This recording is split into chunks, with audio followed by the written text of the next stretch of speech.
Bien, ce matin, on va poursuivre dans ce magnifique évangile de Jésus qui nous est rédigé ici par Luc.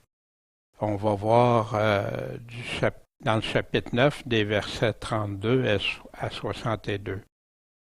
Et un verset clé de ce matin, Jésus lui dit, laisse les morts ensevelir leur mort, mais toi, va annoncer le royaume de Dieu. On va regarder ça tantôt.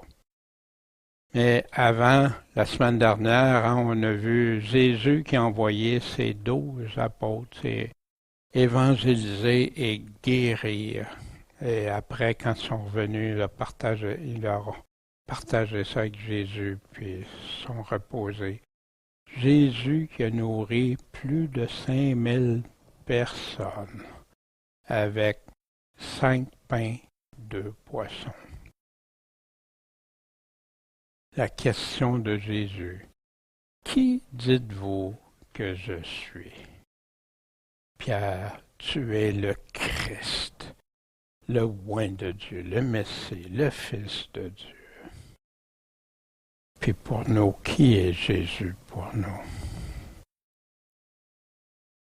Jésus a parlé de ceux et celles qui garderont leur vie pour l'éternité. Qu'est-ce qu'ils font? Ils renoncent à eux-mêmes. Ils prennent leur croix. Ils meurent à eux-mêmes. Ils laissent Jésus prendre la place et régner sur leur vie. Ils écoutent la voix de Christ seulement, puis ils le suivent. C'est-à-dire, ils marchent avec lui, lui obéissent. Aussi, ils n'ont aucunement honte de Jésus et ni ses paroles. Il y en a qui disent pas avoir honte de Jésus, mais quand ça arrive à ses paroles, par exemple, là c'est différent. Mais Jésus dit, pour ceux qui n'ont pas honte de lui et ses paroles, Jésus n'aura pas honte d'eux quand il va revenir. Mais les autres vont perdre, ceux qui n'appliquent pas ça. Jésus met la séparation très claire, ceux qui vont être avec lui dans la vie éternelle et ceux qui ne seront pas. Ceux qui ne font pas les critères que Jésus a établis, ils vont perdre leur vie. Ils vont même perdre ce qu'ils croient avoir. Wow, quel choc! Ceux qui pensent qu'ils sont riches, qui ont leur salut et tout, puis qui ne suivent pas, n'obéissent pas ce que Jésus dit dans son évangile, son propre évangile, mais que l'homme a dilué ou modifié au travers des siècles. On avait vu aussi, pour être son ou sa disciple, choisir, vouloir, décider, renoncer à soi-même, Dieu en premier, puis les autres. Jamais avoir honte de Jésus, de ses paroles, prendre sa croix, mourir à soi-même chaque jour. Le suivre, l'aimer, lui obéir, être prêt à tout par amour. Jésus n'a pas changé son message, puis il va continuer d'en parler, il va le répéter sous différentes formes. On va en voir une autre partie ce matin. Seigneur, c'est ta parole qui nous nourrit. C'est cette parole qui nourrit l'esprit, parce qu'elles ont été faites par ton Esprit Saint qui a donné ces paroles.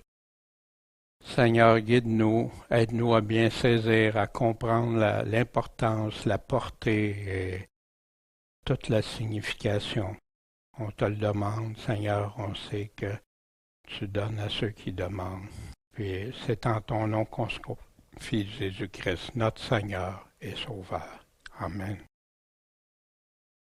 Bien, voici, à partir du verset 37.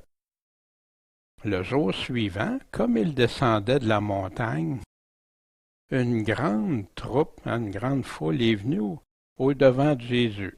Fait que des fois, je marque les passages parallèles, puis je vous invite dans votre étude personnelle ou durant la semaine à aller voir. Puis j'invite en passant bonjour à tous ceux qui nous écoutent fidèlement. puis que le Seigneur vous bénisse. Puis votre Bible, c'est votre source de référence, la référence de Jésus. C'est elle qu'on doit regarder, étudier. Un homme de la foule s'est écrié puis a dit, Maître, je te prie, jette les yeux sur mon fils. Pourquoi?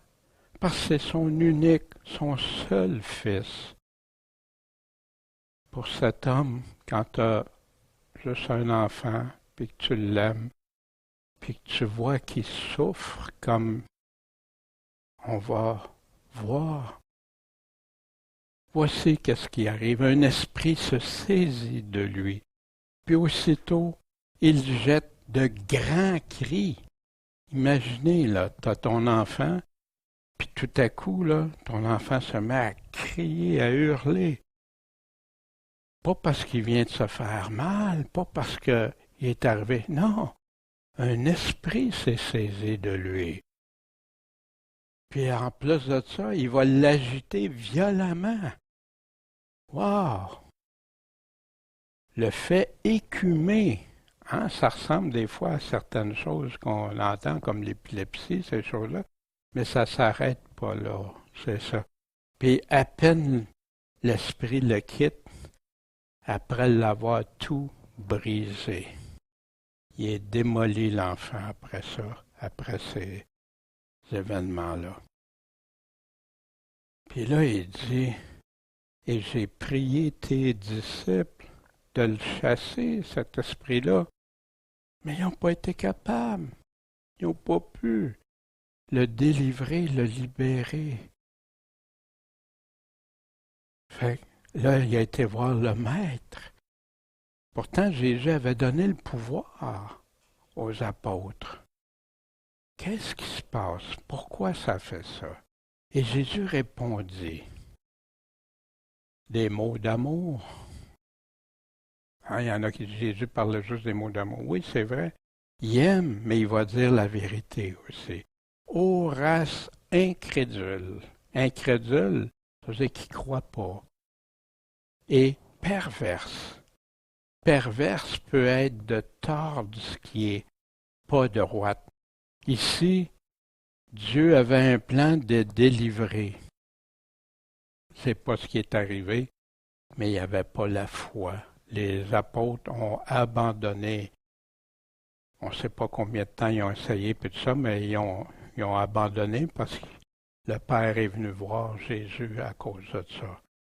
Jusqu'à quand je vais être avec vous autres, puis je vais vous endurer, vous supporter? C'est rare, hein? Mais Jésus, des fois, des réactions qui devraient faire réfléchir.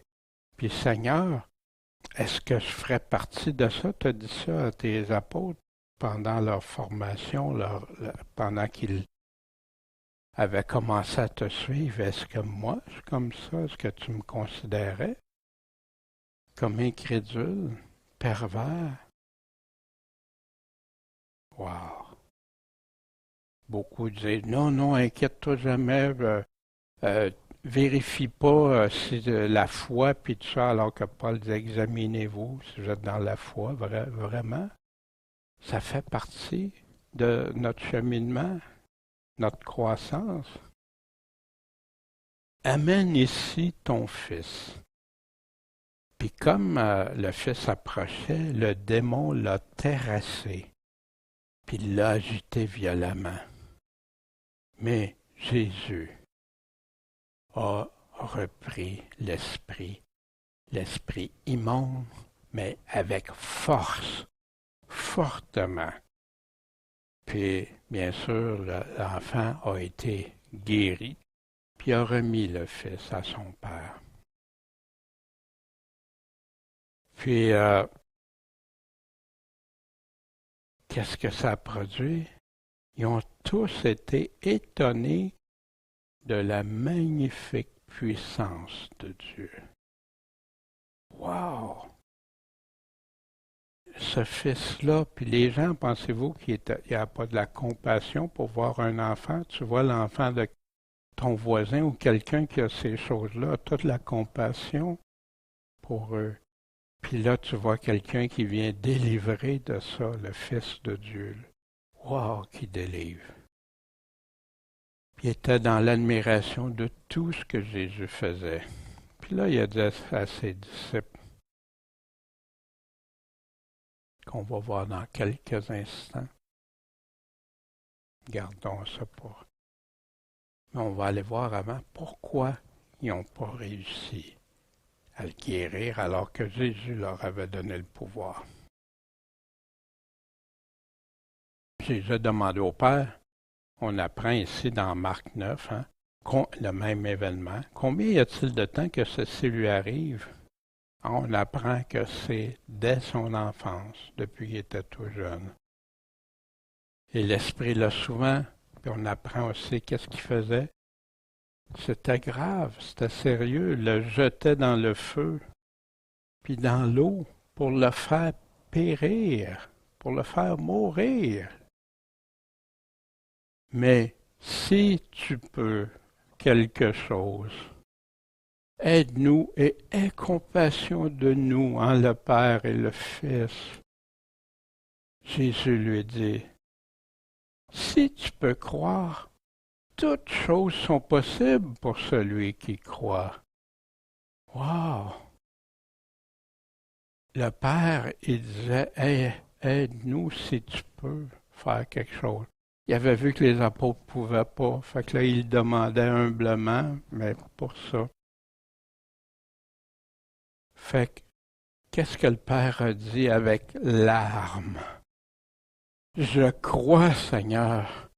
Puis il rajoute, aide-moi dans mon incrédulité. Tu dis, on dirait que ça se... Non, il croyait, mais il n'y avait pas la foi suffisante. Et il y avait quelque chose qui l'empêchait de croire totalement à la puissance, puis qui serait ça. Puis comme nous autres, des fois, oui, je crois que Dieu peut faire ça, mais il va-tu le faire? T'es comme, aide-moi dans mon incrédulité. Puis je crois que pour nous aussi, souvent, c'est ce qu'on doit lui demander. Et Jésus, voyant le peuple, il a repris sévèrement l'esprit immonde. Puis là, on apprend, c'est un esprit muet et sourd. Je te l'ordonne, moi, sors de cet enfant et ne rentre plus en lui. Vous savez, Jésus a dit aussi des fois, tu pouvais chasser un esprit, puis il y en a 7 autres qui revenaient, qui pouvaient revenir par la suite. L'esprit sortit en jetant un grand cri, l'ajustant avec violence, qui est devenu comme mort. Fait que plusieurs pensaient, il est mort. Mais Jésus l'a pris par la main, l'a fait lever debout. Puis, ce qui est la chose intéressante, quand ils ont été en particulier tout seuls, ses disciples ont demandé, pourquoi est-ce qu'on n'a pas pu chasser ce démon? Et voici. Premièrement, dans Matthieu, il dit, parce qu'il doutait, qu'il n'y avait pas la foi. Ici, il a répondu, cette espèce de démon, cette sorte de démon-là ne peut sortir que par la prière, ce que les apôtres avaient déjà fait, la prière et le jeûne. Jésus ici, lui, a toute puissance, puis il l'a fait. Ici, parfois, on prie pour des gens qui ont des choses, mais on va faire la prière, mais on oublie souvent une autre partie de s'humilier humblement devant Dieu. C'est pas pour ça, regardez, je jeûne, puis je souffre et tout ça, non. Devant Dieu. Dieu, ça, là, c'est tellement important que je suis prêt à m'oublier moi-même, à même pas me nourrir pour X, pour ça.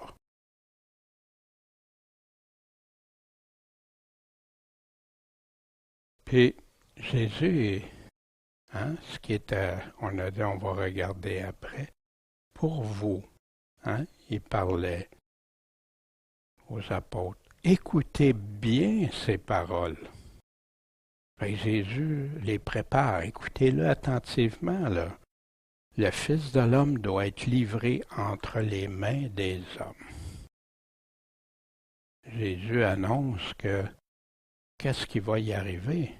Puis sa mort, il ne donne pas tous les détails, mais voici.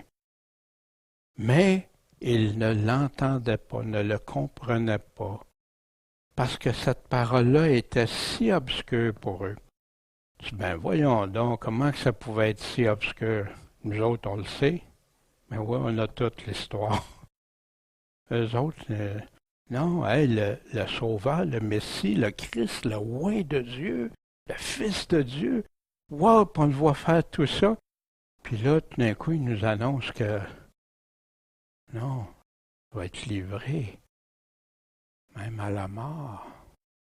Voyons, qu'est-ce qu'il dit là? Qu'est-ce qu'il est en train de dire là? Mais il comprenait rien, mais il craignait de l'interroger à ce sujet.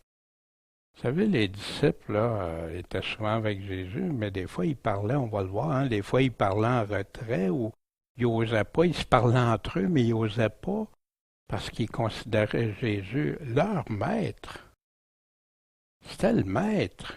Fait que, tu sais, puis il y avait une réserve des fois.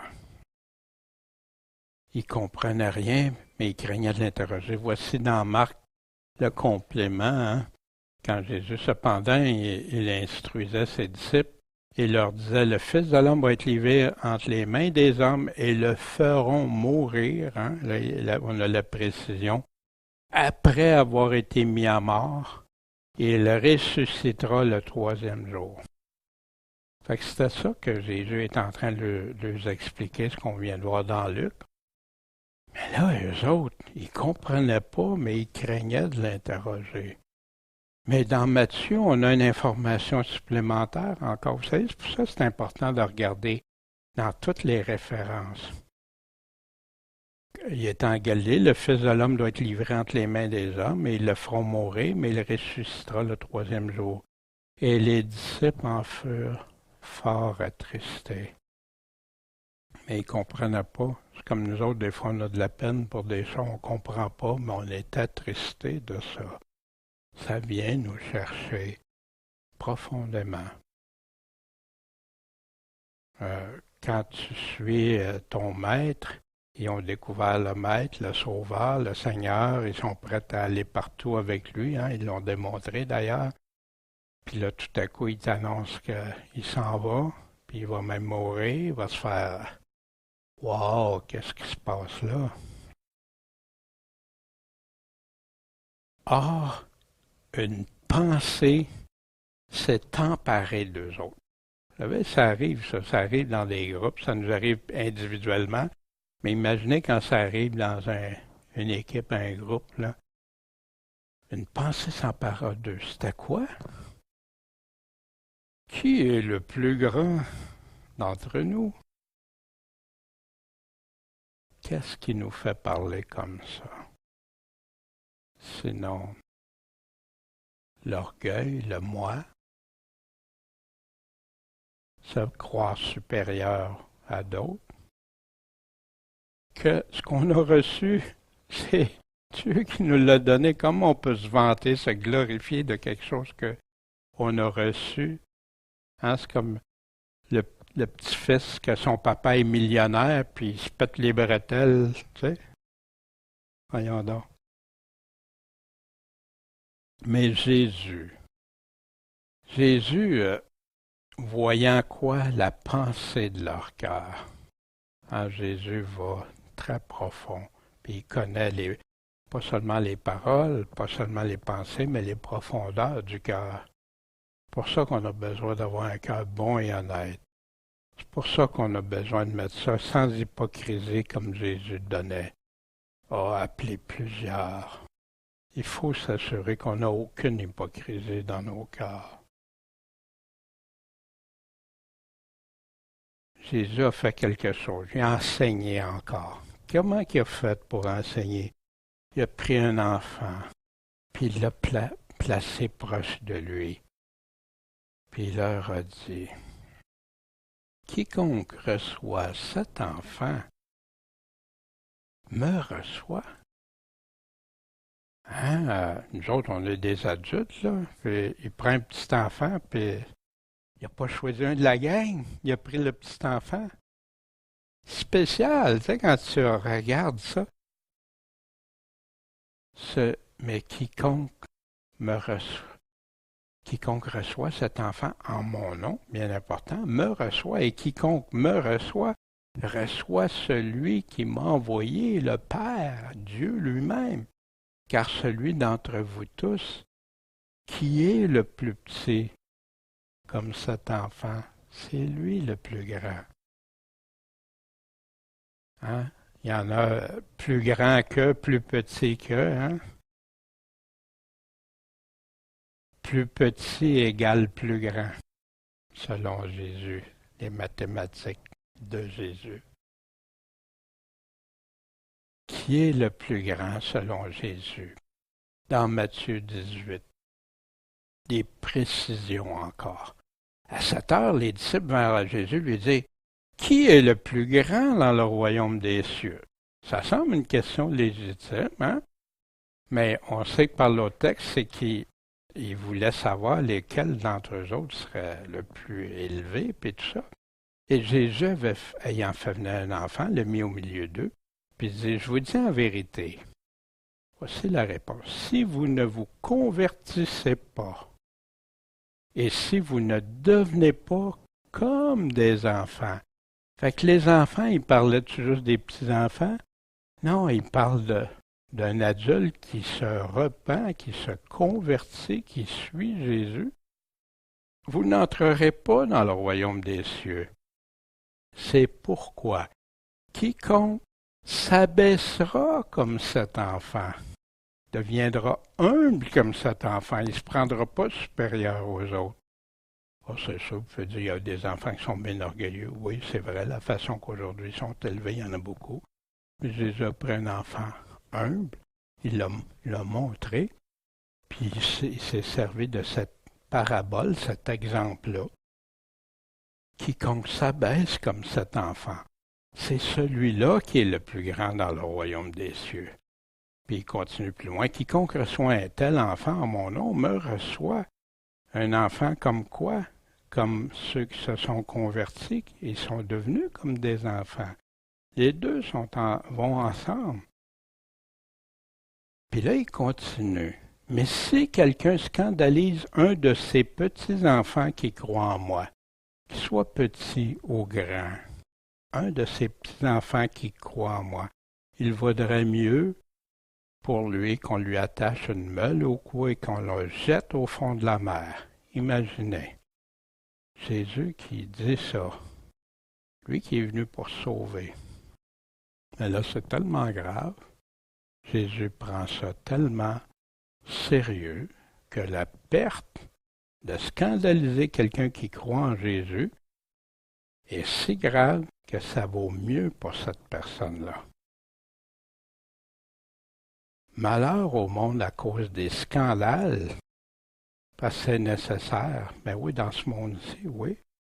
Il est vrai qu'il arrive des scandales, mais malheur à l'homme par qui le scandale arrive. Jésus n'est pas en train de justifier le scandale, bien au contraire. Mais malheur à la personne qui vient détruire la foi, scandaliser un de ceux qui croient en moi. C'est ça que Jésus est en train d'expliquer. Puis il continue, c'est là qu'il continue, que si ta main ou ton pied te fait tomber dans le péché, coupe-les, jette-les loin de toi. Ton péché, là, il va t'amener à la perte, à ta perte. Fait qu'est-ce que tu dois faire? Coupe-les, enlève ça de ta vie, jette ça loin de toi. Détourne-toi de ça. Repens-toi. Il vaut mieux que tu entres boiteux ou manchot dans la vie que d'avoir 2 pieds ou 2 mains ou d'être jeté et être jeté dans le feu éternel.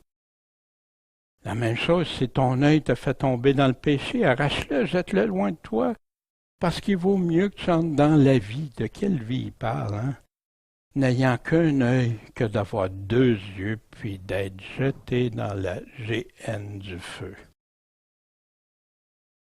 Mais Jésus avait-tu changé de sujet? Non, il revient. Prenez garde de ne mépriser aucun de ces petits, ceux qui croient en Jésus, que ce soit des enfants ou des hommes ou des femmes adultes, qui se sont convertis. Car je vous dis que dans les cieux, leur ange voit sans cesse la face de mon Père qui est aux cieux. Intéressant. Dieu voit tout ça. Jésus est en train de dire, là, si quelqu'un fait chuter un qui croit en moi à cause de ses façons de faire, à cause de n'importe quelle stratégie. Il y en a qui aiment détruire la foi. On parlait ce matin de Hollywood, des fois, qui font renier, que les gens avoir peur de dire qu'ils sont chrétiens ou qu'ils lisent la Bible parce qu'ils parlent de ça d'une façon tellement péjorative. Ils choisissent toujours des situations, des scènes pour montrer les gens en folie avec la Bible. Mais il y en a qui vont voir répondre de ça. À eux, Jésus dit, faudrait mieux mettre une meule au cou s'ils ne se repentent pas. Mais il donne l'occasion, si ta main, ton pied, ton œil, ton désir du péché, de l'argent, de la convoitise, du pouvoir, n'importe quoi, si ça t'amène à faire tomber dans le péché, débarrasse-toi de ça.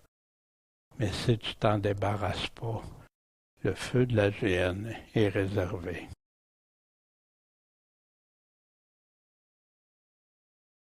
Dans Marc 9, 33-37, quand il parlait des plus petits, et encore il demandait c'est qui le plus grand. Si quelqu'un veut être le premier, tu voulais être le premier ou voulais être quelqu'un d'important dans le royaume futur de Dieu? Il sera le dernier de tous et le serviteur de tous. Ce que Jésus lui-même a démontré, quand il a lavé les pieds de ses disciples, il s'est démontré, il leur a montré un exemple pour montrer qu'il était prêt à être à leur service, lui le maître. Puis il a pris un petit enfant, il l'a mis, puis il leur dit, quiconque reçoit un de ces petits-enfants à cause de mon nom me reçoit, et quiconque me reçoit, ce n'est pas moi qui le reçois, mais celui qui m'a envoyé. Puis il y en a qui accueillent les enfants de Dieu partout à travers le monde. Puis ils en sont bénis aussi. Puis ils n'en perdront même pas leur récompense, même un petit verre d'eau. 2 experts vont nous parler de ça, le plus grand. Voici Jacques, homme, femme adultère. Savez-vous pas que l'amour du monde est inimitié contre Dieu? Tu es en guerre contre Dieu si tu aimes le monde. Qui veut être ami du monde se rendra, ennemi de Dieu. Il y en a qui sont mitigés entre deux, Vous vous souvenez la parabole des 4 terres, 4 terrains, la parole. L'esprit qui habite en nous a-t-il des désirs qui nous portent à l'envie, à la convoitise? Jamais. Au contraire, il accorde une grâce bien plus grande que t'attacher à ces affaires-là. C'est pourquoi l'Écriture dit « Dieu résiste à qui? Aux orgueilleux, mais il fait grâce à qui? Aux humbles. Soumettez-vous donc à Dieu, résistez au diable, tombez pas dans ça, puis il va s'enfuir. Approchez-vous de Dieu, puis là, il va s'approcher de vous. Pécheurs, nettoyez vos mains, et vous qui avez le cœur partagé. Purifiez vos cœurs, sentez vos misères, soyez dans le deuil, pleurez, que votre rire se change en pleurs, que votre joie en tristesse. Puis là, il conclut, humiliez-vous devant le Seigneur et il vous élèvera. Jacques était présent quand Jésus a parlé de ceux qui voulaient être le plus grand et le plus petit. il a bien compris une chose. Dieu résiste aux orgueilleux, mais il va faire grâce à qui? À ceux qui sont humbles, qui vont faire comme un enfant devant Dieu, humblement, pas supérieur à personne. C'est Dieu qui est supérieur. Nous, on est ses enfants, humblement. Voici Pierre. Soyez soumis aux anciens, de même, jeunes gens, les uns. Soyez vous soumettant tous les uns aux autres. Revêtez-vous d'humilité. Pourquoi? Parce que Dieu résiste aux orgueilleux. Mais à qui accorde sa grâce? Aux humbles. Et ces deux apôtres présents dans le discours de Jésus ont-ils cheminé? Ils ont-ils redemandé qui est le plus grand d'entre nous? Non. Puis ils ont bien compris que l'orgueil des choses de la vie, Dieu ne voit pas ça du tout pareil. Puis comme nous, on peut commencer à le penser, mais après qu'on se soumet à ce que Dieu demande. Puis Jean, hein, c'est qui Jean? C'est l'apôtre de l'amour, hein, qui est... Mais il appelait aussi fils de tonnerre au début. Après ça, il est devenu Jean l'apôtre qui parlait, que Jésus aimait, puis que le disciple aimait Jésus. Prend la parole, dit, Maître, on a vu quelqu'un qui chassait les démons en ton nom. Fait que là, c'est assez, là. On l'a empêché. Pourquoi? Ben, parce qu'il ne te suit pas avec nous autres. Il n'est pas de notre gang. Il n'est pas de notre groupe. Fait que Jésus, est-ce que c'était mal ce qu'il disait? Non. Ils se sont questionnés, ils ont vu qu'ils ne suivaient pas, ils n'étaient pas avec eux autres, fait que ça. Mais il y a quelque chose qu'ils n'avaient pas encore compris. Puis Jésus va les amener à comprendre. Jésus lui dit, tu l'as empêché? Non, empêchez-les pas. Pourquoi? Parce que celui qui n'est pas contre nous, il est pour nous. Fait que ça, c'est une phrase qui a servi beaucoup à justifier tous ceux qui parlent de Jésus, c'est correct. Hein? Mais on va regarder si c'est de ça que Jésus nous parlait. Celui qui n'est pas contre nous. Voici dans Marc, hein, encore le même. On s'assure toujours qu'il parle des mêmes choses, du même contexte. Jean qui prend la parole lui dit, Maître, on a vu quelqu'un chasser les démons en ton nom. Fait mais ça aurait pu être une autre occasion. Et qui ne nous suit pas. Remarquez toujours le nous. Et nous y sommes opposés. Jésus était-il avec eux autres quand nous sommes opposés? Non. Parce qu'il ne nous suit pas. Mais Jésus dit, ne vous y opposez pas, car il n'y a personne qui fasse des miracles en mon nom, puis qui puisse aussitôt parler mal de moi. Il ne parlait pas qu'il avait vu parler en mal de Jésus, hein, dans les choses. Car celui qui n'est pas contre nous est pour nous. Là, Jésus s'inclut dans ce nous-là. Et quiconque vous donnera un verre d'eau en mon nom parce que vous appartenez à Christ, je vous dis en vérité qu'il ne perdra pas sa récompense. Puis voici, mais quiconque scandalisera un de ces petits qui croient en moi, hein? Comme tantôt, il vaudrait mieux pour lui qu'on le mette une meule au cou qu'on le jette à la mer. Voici, on peut voir qu'est-ce que Jésus est en train de remettre, de prendre ensemble. Ici, celui qui chassait les démons le faisait au nom de Jésus. Sans ça, Jésus n'aurait pas été là. Est-ce qu'il aurait pu chasser des démons s'il n'aurait pas été avec Jésus? On va regarder ça, qu'est-ce qui se passait pour ceux qui faisaient ça. Celui qui n'est pas contre nous est pour nous. Il y a des exemples, ceux qui étaient pour ou contre, parce qu'il dit, il faut qu'il soit pour, il ne faut pas qu'il soit contre nous. Pierre puis Corneille, c'en est un exemple. Quand Pierre a été pour Corneille poussé par Dieu pour y aller, Pierre n'était pas avec les autres apôtres, mais il y en a qui l'ont accompagné, des personnes, d'autres juifs croyants qui ont été avec lui. Mais quand il est revenu, le conseil, wow, qu'est-ce que tu as fait là, Pierre? Puis là, jusqu'à temps, il m'a dit, ouais, il n'est pas contre nous autres, il est pour nous autres. Puis sûrement que les paroles de Jésus leur sont revenues en tête. Parce que Pierre, il a été faire ça demandé par Dieu. C'est Dieu qui l'a envoyé.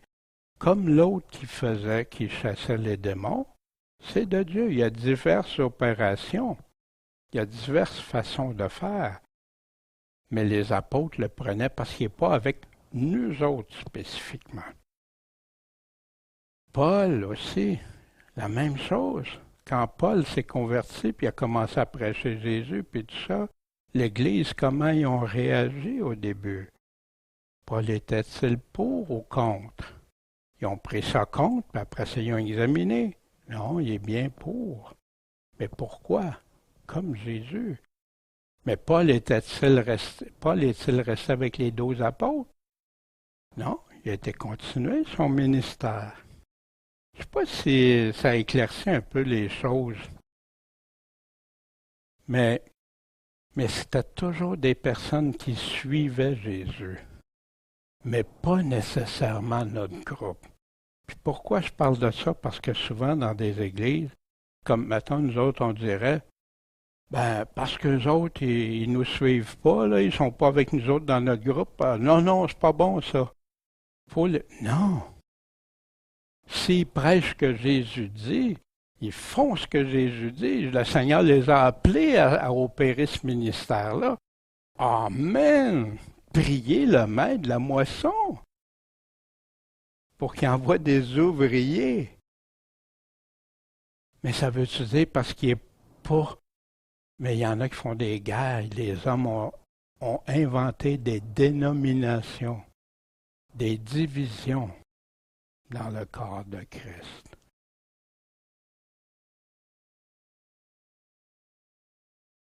Mais on a aussi des exemples des personnes qui n'étaient pas avec Jésus, qui n'étaient pas avec le nous, puis qu'on ne pourrait pas considérer d'être avec nous. Pierre l'a fait dans cette circonstance-là avec Simon le magicien, qui était très réputé, il passait pour un grand personnage, puis tout ça.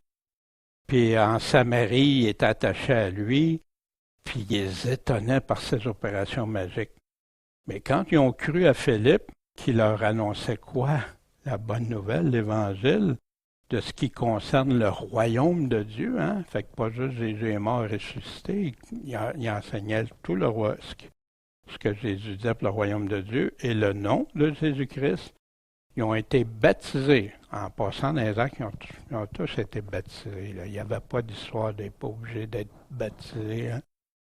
Tant les hommes que les femmes. Puis Simon lui-même, il a cru. Il a eu la foi aussi. Puis il a été baptisé. Puis il n'a pas quitté Philippe. Il suivait un évangéliste. Puis voyant les prodiges et les grands miracles qui se faisaient, wow, il était impressionné, étonné. Imaginez, lui, il faisait des tours de magie, puis là, il voyait quelqu'un que, wow, regarde ça, puis ça transforme les gens, puis ça fait... Mais Simon, voyant que le Saint-Esprit était donné par l'imposition des mains des apôtres, qu'est-ce qu'il a fait? Il a offert de l'argent. Puis, donnez-moi aussi ce pouvoir, je vais l'acheter.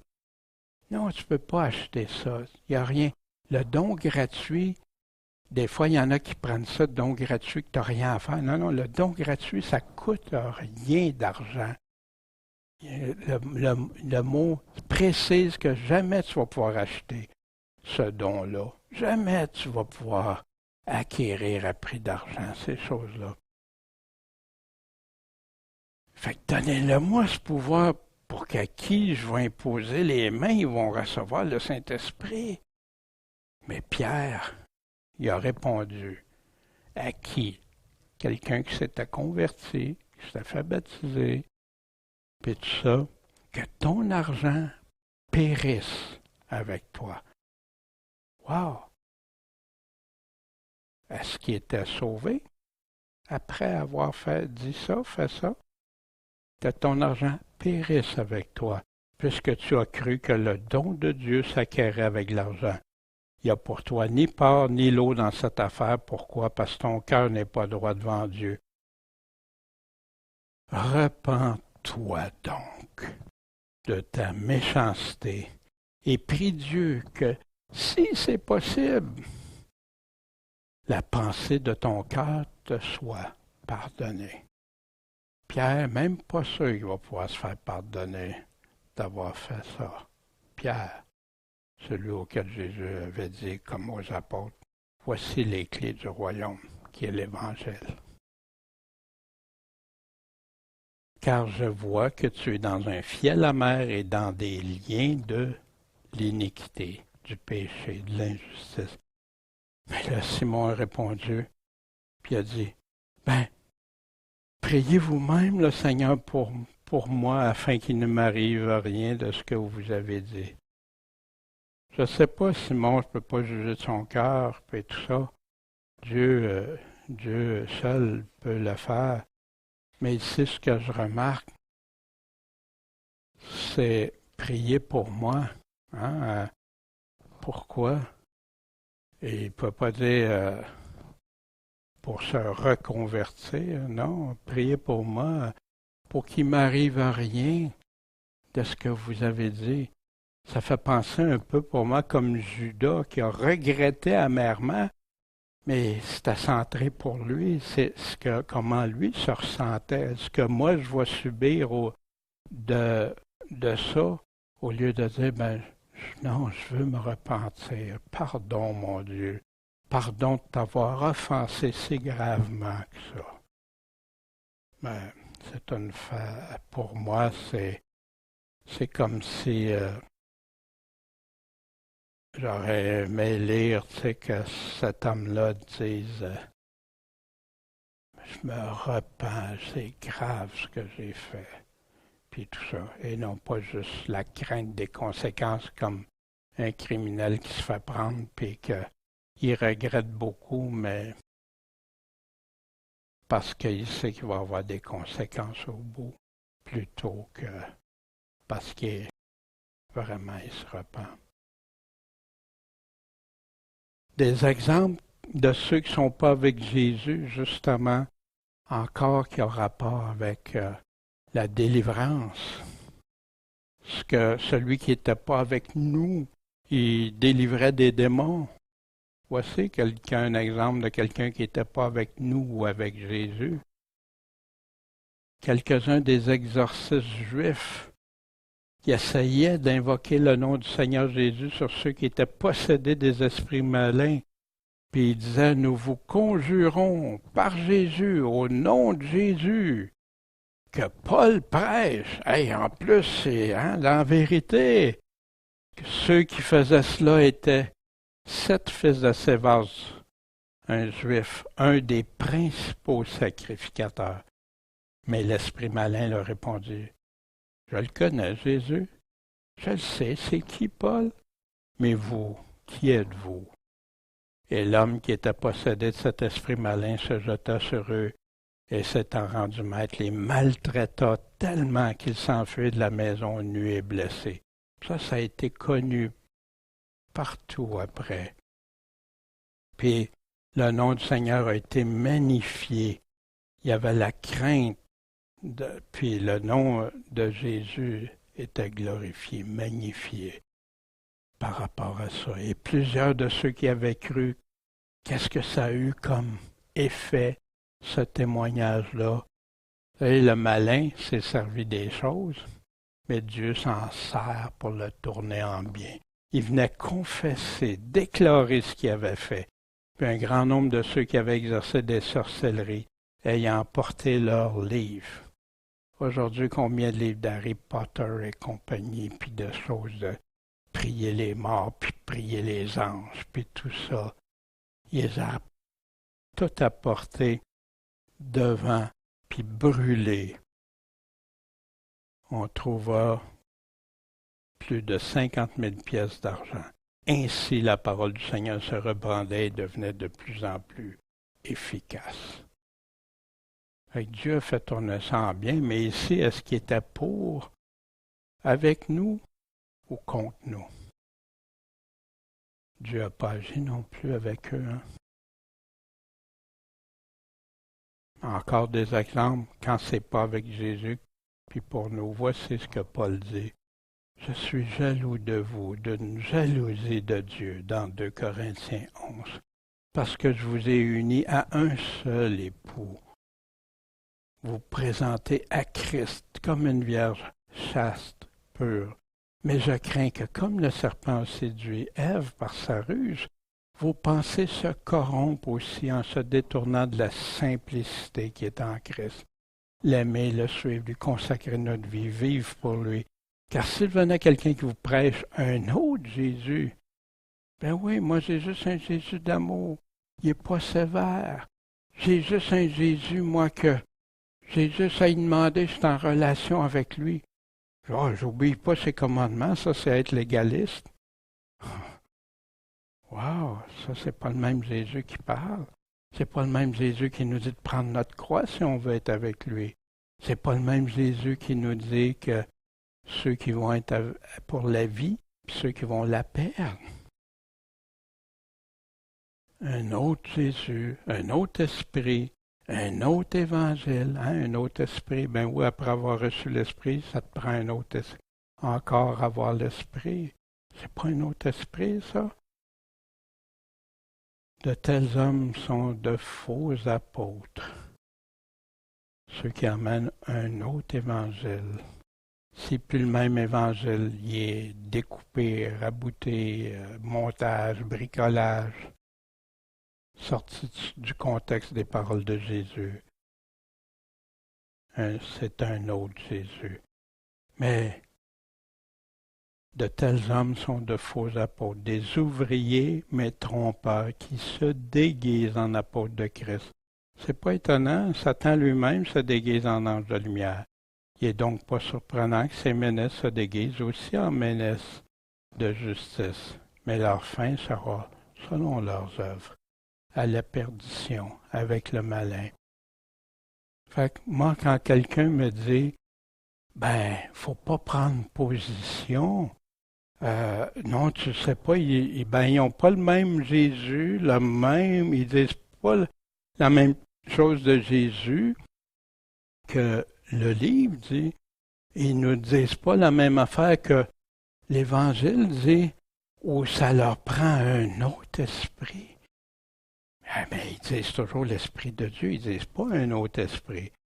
Mais tu t'as reçu l'Esprit Saint quand? Puis là, ça te prend d'autres choses. Mais qu'est-ce qu'il dit? Moi, je ne peux pas penser qu'ils sont avec Jésus.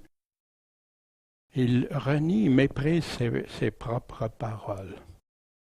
La même chose avec la théologie qui devient un évangile différent dans plusieurs domaines. Pas toutes, mais plusieurs. Puis, comme le temps de son élévation, sa mise à la croix approchait, il se mit en chemin, résolu d'aller à Jérusalem. Wow, il savait ce qui attendait. Puis envoyer des gens devant lui, qui étant partis, entrèrent dans un bourg des Samaritains pour lui préparer un logement. Bien sûr, Jésus avait besoin d'un endroit, mais ceux-ci, les Samaritains, ne l'ont pas reçu. Mais pourquoi? Il nous dit ici, parce qu'ils se dirigeaient vers Jérusalem. Puis les Samaritains, puis Jérusalem, ils renient Jérusalem. Il y a eu une séparation avec les Samaritains. un moment donné qui ont choisi d'aller ailleurs, puis les Juifs, les Samaritains, hein, ça marchait plus ensemble. Il y avait des Juifs qui s'étaient mariés avec des non-Juifs, puis ça avait fait des divisions et des ravages. Pourtant, Jésus avec les Samaritains, vous vous souvenez, la Samaritaine, au puits d'eau, puis pourquoi tu me demandes à boire, à moi qui suis une femme samaritaine? Les Juifs n'ont pas de communication avec les Samaritains, c'est coupé, c'est tranché. Mais Jésus lui parlait. Puis là, après, plusieurs des Samaritains dans cette ville-là ont cru en lui à cause de la parole. La femme qui avait rendu le témoignage, il m'a dit tout ce que j'ai fait. Mais après ça, c'était plus à cause de ça. Il l'avait entendu, puis ils ont cru. Puis les Samaritains sont donc venus vers lui, puis l'ont prié de demeurer chez eux et d'y demeurer 2 jours. Fait que les Samaritains accueillaient Jésus. Il n'y a pas eu. Mais pourquoi, là? Parce qu'elle est à Jérusalem. Jésus a même parlé, il a choisi un Samaritain pour son histoire, la parabole qui nous parle, qui est mon prochain. Il a pris un Samaritain que les Juifs méprisaient pour démontrer l'amour du prochain. Fait que Jésus n'était pas contre les Samaritains. Puis, ici, quand il avait guéri, hein, il y en a juste un lépreux qui est revenu pour le remercier sur les 10, c'est un Samaritain. Mais l'Évangile aussi, pour bien comprendre l'Évangile, il y a des mots-clés, hein? Il y a souvent le pourquoi. Ici, le quand. Voici Jésus, quand il envoyait quelqu'un, il dit, ben, regarde Jésus et les Samaritains, là. Jésus envoya ces 12-là, il a ordonné ses ordres en disant, n'allez pas vers les gentils, puis n'entrez dans aucune ville des Samaritains. Fait que là, il dit, fait que ceux qui découpent des... ben tu vois, Jésus et les Samaritains. Puis, dans Acte 8, 25, pourtant, donc, ayant rendu témoignage à la parole du Seigneur et l'ayant annoncé, ils retournèrent à Jérusalem et prêchèrent l'Évangile en plusieurs villages des Samaritains au début de l'Église. Qu'est-ce qui s'est passé? Ben, le camp est déterminant. Au début, c'était la nation d'Israël qui devait recevoir parce que Dieu avait promis. Mais après ça, Dieu a dit, allez partout, prêchez partout et tout ça. Fait que des fois, ça peut aider. Il n'y a jamais de contradiction dans la parole de Dieu. Là, Jacques et Jean, ses disciples, quand ils ont vu que les Samaritains ne voulaient pas accepter Jésus, parce qu'il y en avait à Jérusalem, Seigneur, hein, ils ont pris position pour leur Seigneur. Hein? Veux-tu que nous disions que le feu descende du ciel et qu'il les consume, comme Élie a fait? Vous vous souvenez, ça ne fait pas tellement longtemps qu'il avait rencontré, il avait vu Moïse et Élie, peut-être que ça leur est resté pour Élie. Hey, ils attaquent mon Seigneur, ils ne veulent pas l'accueillir. Attends. Élie, qu'est-ce qui s'était passé? Hein? Élie, Dieu il avait donné des directives et tout ça. Puis, un roi qui il envoyait des groupes de 50 pour faire fléchir, puis tout ça. Puis, non, Élie, non, j'y vais pas. Dieu m'a dit. Puis là, je suis un homme de Dieu, que le feu descende des cieux et te consume, toi et tes 50 hommes. Si je suis un homme de Dieu. Puis le feu de Dieu descendit des cieux et le consuma. Puis le feu vient de qui? De Dieu ici. Lui et ses 50 hommes, c'était la 2e fois que ça arrivait. Puis là, après, il envoyait un 3e groupe. Mais le 3e capitaine, en montant dans la montagne où Élie était, s'est mis à genoux devant Élie. Il l'a supplié, puis il a dit, « Homme de Dieu! » Hein, il a reconnu qui il était. Hey, deux groupes de 50 brûlés, là. Je te prie que ma vie et la vie de ces 50 hommes, tes serviteurs, soient précieuses à tes yeux. Wow!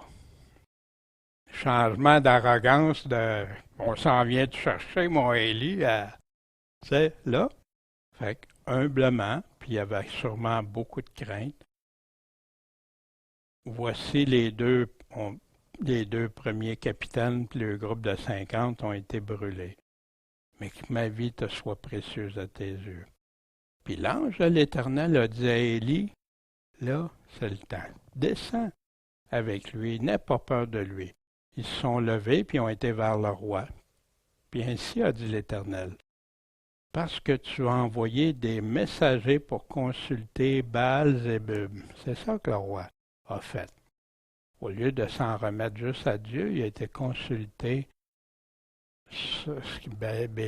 Baal-Zébub, dépendamment des versions et tout ça, les noms qui représentent le malin, l'idolâtrie, Dieu d'Écron, comme s'il n'y avait pas de Dieu en Israël.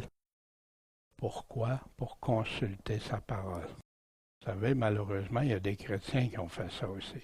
Consultent la parole de Dieu, on continue à aller de l'horoscope, on continue à faire des choses que les sciences occultes, ils vont prier les morts, ils vont lire des livres.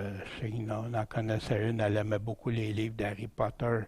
Elle lit sa Bible et Harry Potter, il y a de quoi qui ça marche pas, là. Au lieu de consulter sa parole, tu ne descendras pas du lit sur lequel tu es monté, mais certainement tu mourras. Puis ce roi Akasias mourut, donc, selon la parole de l'Éternel qu'Élie a prononcée. Fait que quand il référait à Élie, qui fait descendre du feu du ciel, tiens, eux autres, là, c'est fini, ils te refuseront plus. Hey, notre Seigneur qui se fait rejeter. Mais Jésus se retourne, les a dit de se taire, les a censurés et dit, vous savez pas de quel esprit vous êtes animés, là?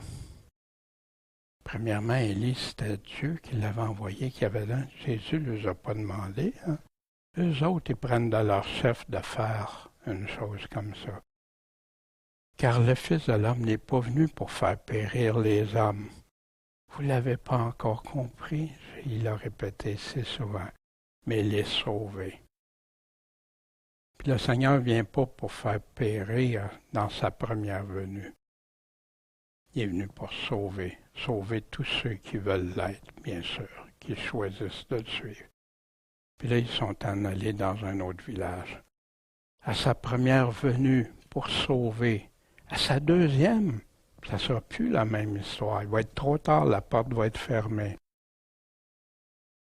Un passage que tous les chrétiens connaissent, car Dieu a tellement aimé le monde qu'il a donné son Fils unique. Pourquoi? Afin que quiconque croit en lui. Mais il faut savoir c'est quoi croire. Croire quand il parle, croire quand il nous dit qu'est-ce qu'on doit faire pour croire en lui, pour être son disciple. Ne périsse pas, mais qu'il ait la vie éternelle. Parce que Dieu n'a pas envoyé son Fils dans ce monde pour condamner le monde, mais afin que le monde soit sauvé par lui. Mais il est en train de parler de tout? Non, juste ceux qui vont croire, qui ne désobéiront pas, qui vont le suivre. Celui qui croit en lui n'est pas condamné, mais celui qui ne croit pas est déjà condamné parce qu'il n'a pas cru au nom du Fils unique de Dieu. Il ne croit pas qui Jésus est, puis quand Jésus parle, c'est écouter-le, c'est sa voix qu'elle parle. Et la cause de cette condamnation, c'est que la lumière est venue dans le monde, puis que les hommes ont préféré les ténèbres que la lumière, parce que leurs œuvres étaient mauvaises. Parce que quiconque fait le mal haït la lumière. Quand Jésus dit, vous les reconnaîtrez d'après leurs fruits. Et ne vient pas à la lumière de peur que ses œuvres soient reprises. Ils ne veulent pas être repris. Ils ne veulent pas de repentance. Mais celui qui agit selon la vérité vient à la lumière afin que ses œuvres soient manifestées, parce qu'elles sont faites en Dieu, selon Dieu, pour Dieu. Celui qui croit au Fils a la vie éternelle, mais celui qui désobéit au Fils ne verra pas la vie, mais la colère de Dieu demeure sur lui. Fait que Jésus n'est pas venu pour perdre, il est venu pour offrir l'opportunité à tous ceux qui veulent l'aimer, le suivre, d'être avec lui. comme ils étaient en chemin, un homme lui dit, « Seigneur, je te suivrai partout où tu vas aller. » Mais Jésus lui dit, « Les renards ont des tanières, les oiseaux du ciel y ont des nids, mais le Fils de l'homme n'a pas où reposer sa tête. » Jésus, partait d'un endroit à l'autre. Il dit à un autre, « Suis-moi. » Et celui-ci répondit, « Seigneur, permets que j'aille auparavant ensevelir mon Père. » Qui nous semble quelque chose de légitime à première vue. Mais voici ce que Jésus lui dit. « Laisse les morts ensevelir leurs morts. » Wow, parole qui nous semble assez dure. Mais Jésus connaissait, savait tout ce qu'il en était de son Père, mais laisse les morts enterrer leurs morts. Toi, tu es vivant. Toi, tu as la vie. Mais toi, va annoncer le royaume de Dieu. Pas d'excuses, pas de délai. Est-ce qu'on ne fait pas ça? Le Seigneur nous demande quelque chose. Mais attends, Seigneur, je ne suis pas tout de suite, je ne suis pas prête. Puis ça peut être plein d'autres excuses qui nous semblent très légitimes, comme cet homme-là. Puis un autre, un troisième arrive. « Seigneur, je te suivrai partout. » Je vais te suivre, Seigneur, mais permets-moi de prendre auparavant congé de ceux qui sont dans ma maison. Qu'est-ce qui se passe? Oui, je vais te suivre, mais quand ça va à donner? Quand je vais avoir fait les choses? Puis Jésus répond à une phrase, celui qui met la main à la charrue, il prend un exemple, tu prends la charrue, mais qui regarde derrière lui n'est pas propre au royaume de Dieu. Ça veut dire qu'il n'est pas propre pour être dans le royaume de Dieu. Quand tu passes la charrue, tu regardes où tu vas. Tu t'en vas vers l'avant. Tu recules pas. Tu t'en vas pas en arrière, tu regardes pas en arrière. Tu t'en vas de l'avant. En passant, imaginez si les apôtres, Paul ou les premiers chrétiens n'auraient pas suivi ce que Jésus demandait, qui nous semble beaucoup. C'est comme « prends ta croix, suis-moi ». Des paroles exigeantes. Jésus est sévère en ses exigences, mais riche en amour, en bonté pour tous ceux qui le suivent. Voici Jésus disait dans Matthieu 19, 29, « Quiconque aura quitté quoi? Des maisons, des frères, des sœurs, père, mère, femme, enfants, ou des champs, à cause de mon nom, en recevra 100 fois autant, puis héritera la vie éternelle. » Quand Jésus dit de l'aimer de tout son cœur, toute sa force, de quoi il parle? Passant, il est en train de dire qu'il faut toutes les rejeter? Puis non, c'est pas ça qu'il dit. Non. Mais si tu es confronté à une situation, Dieu en premier, ou les autres, où devrais mettre? Je fais bien attention, il y en a qui prêchaient. Oh, laissez tout le monde tomber, puis tout ça, puis il y a juste nous autres, puis tout ça. Ça, c'est très dangereux et malsain, je crois. Mais de dire, par contre, non, si Dieu t'amène là, si tu as quitté ça à cause de mon nom, si tu as été amené à faire ça à cause de mon nom, il y en a qui sont partis en mission pour le Seigneur. Bien sûr, je pense qu'il n'y aurait rien de plus qu'ils auraient aimé que leurs femmes ou leurs enfants soient avec eux. Mais il y en a que les femmes, là, toute leur famille était là. Amen. Il y en a d'autres que ça n'a pas été le cas, qu'ils ne voulaient rien savoir d'aller annoncer le royaume de Dieu. Soyons prudents avec ça, puis ne jugeons personne pour les choix qu'ils font pour le Seigneur. Regardant derrière n'est pas propre au royaume, hein, vous vous souvenez, il nous parle la même chose. La femme de Lot qui a regardé derrière elle, dans Genèse. Il nous en parle dans Luc 17 qu'on va voir bientôt.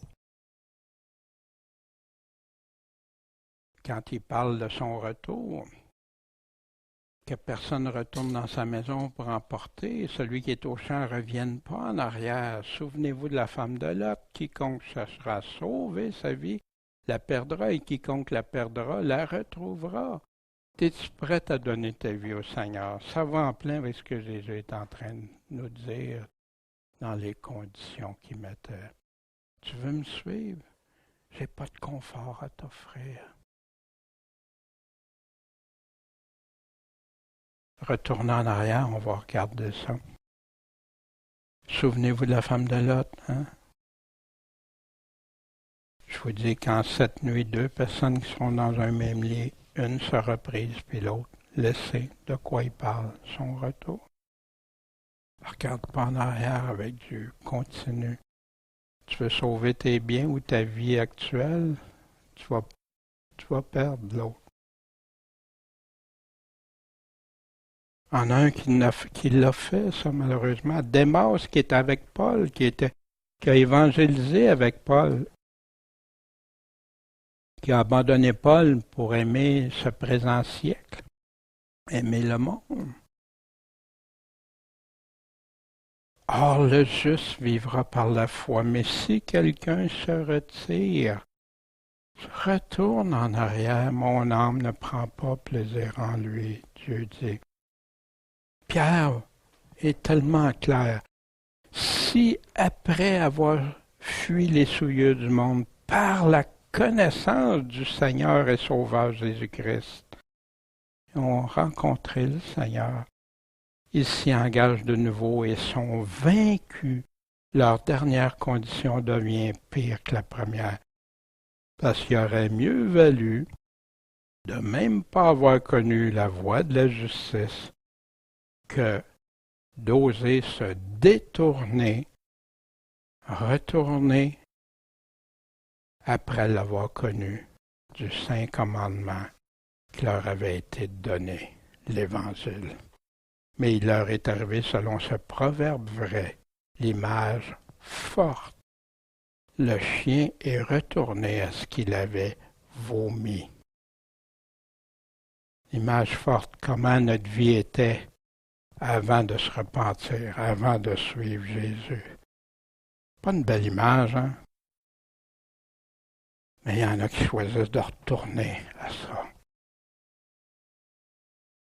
Puis la truie, après avoir été lavé, hein, on a des experts dans le domaine, s'est vautré dans le bourbier.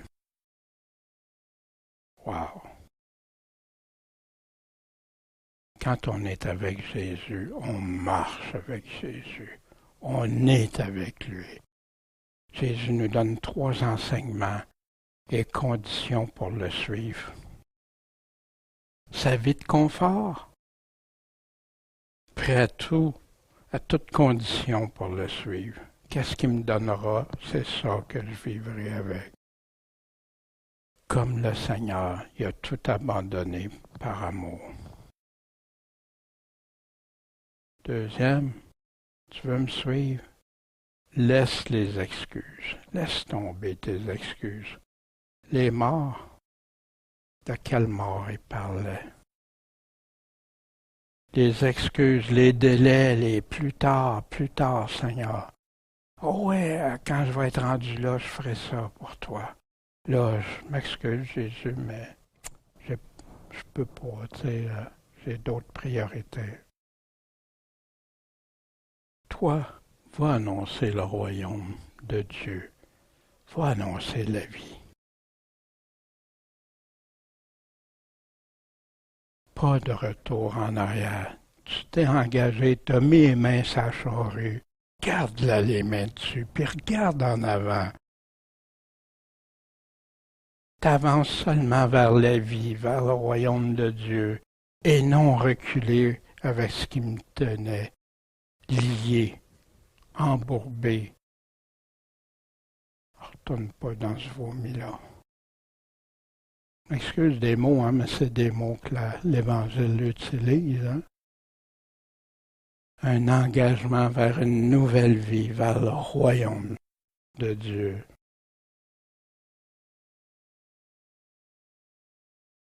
Puis toi, chacun de nous, qu'est-ce qu'on en fait? Est-ce qu'on se reconnaît dans quelque chose ici? Est-ce qu'on est prêt à laisser Jésus? Jésus dit, le larron ne vient que pour dérober, tuer et détruire. Mais moi, je suis venu pour que mes brebis aient quoi? La vie. Et qu'elle soit dans l'abondance. Oui, on peut déjà goûter ici, parce que notre cœur, malgré tout ce qui peut arriver, notre cœur peut être dans la joie, dans l'abondance, dans la paix. Mais il est en train de parler de l'abondance en haut, que chacun va avoir, même ceux qui perdent leur vie ici, qui vont avoir leur vie en haut. Puis ça revient à ce que Jésus parlait qu'on a vu la semaine dernière, qui règne sur ma vie. Moi, le monde, où Jésus-Christ, le Maître et Sauveur, mais que souvent, il est caché par le moi. Oui, c'est Jésus-Christ qui est sur le trône de ma vie. C'est ça le mot Seigneur. C'est ça le mot Maître.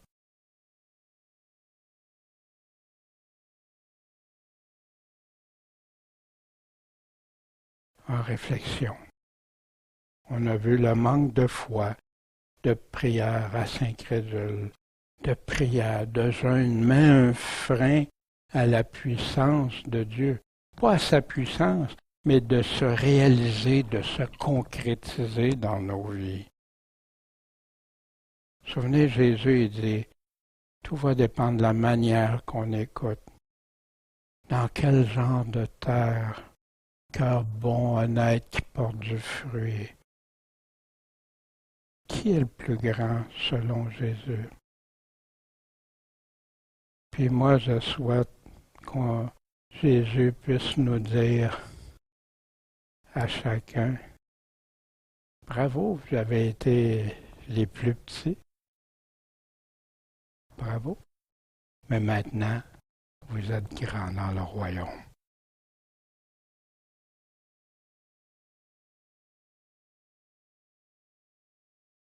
Poursuivre Jésus.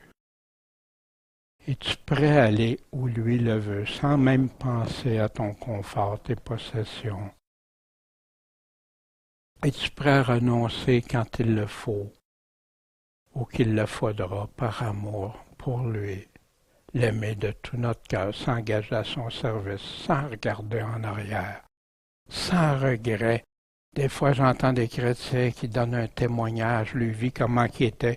Puis quand tu te parles de leurs anciennes vies, waouh, waouh, waouh, tu sais, ça a l'air des brillants dans les yeux. Puis là, ah oui, là, maintenant, je suis chrétien, tu sais, là, ça a l'air tout pénible. Waouh, c'est pas ça.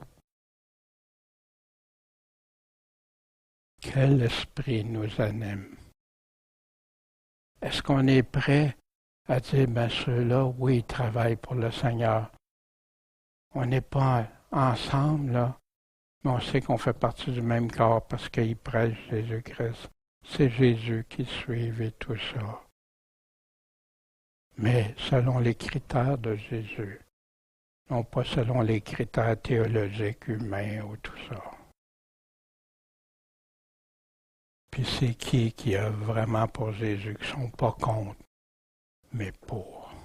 C'est là qu'il va nous aider à faire une sélection.